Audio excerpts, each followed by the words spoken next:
Hello guys. கேர்ள்ஸோட friendship marriage அப்புறமும் கேர்ள்ஸோட ஃப்ரெண்ட்ஷிப் அப்படியே இருக்குமான்னு கேட்டால் கண்டிப்பாக இல்லைங்க. மேரேஜ் அப்புறமும் பசங்களோட friendship theatre, trip, outing, cricket ground அப்படின்லாம் நிறைய ப்ளேஸ்லாம் மீட் பண்ணுவாங்க. அவங்களோட ஃப்ரெண்ட்ஷிப் அப்படியே தொடர்ந்துகிட்டே தாங்க இருக்கும். பட் கேர்ள்ஸோட ஃப்ரெண்ட்ஷிப் அப்படி இல்லைங்க. காலேஜ் வரைக்கும் தான் ஃப்ரெண்ட்ஸ்க்கு கொடுக்குற இம்பார்ட்டன்ஸ் மேரேஜ் அப்புறமும் கொடுக்க முடியாதுங்க.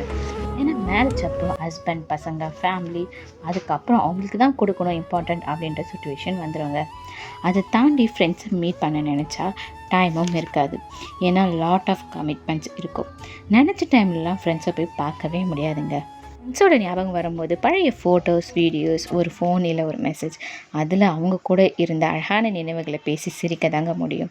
ஒரு கிளி கூண்டில் மாட்டின கிளி மாதிரி அடங்கி போயிடுங்க கேர்ள்ஸோட ஃப்ரெண்ட்ஷிப். இந்த வீடியோஸை பார்க்கும்போது உங்கள் ஃப்ரெண்டோட ஞாபகம் வருது அப்படின்னா அவங்களுக்கு இந்த வீடியோவை ஷேர் பண்ணுங்கள். சொன்னதை கொஞ்சம் யோசிச்சு பாருங்கன்னா அதோட கிளம்பிட்டு கிளம்புற வாய்ஸ் டேக் கேர்.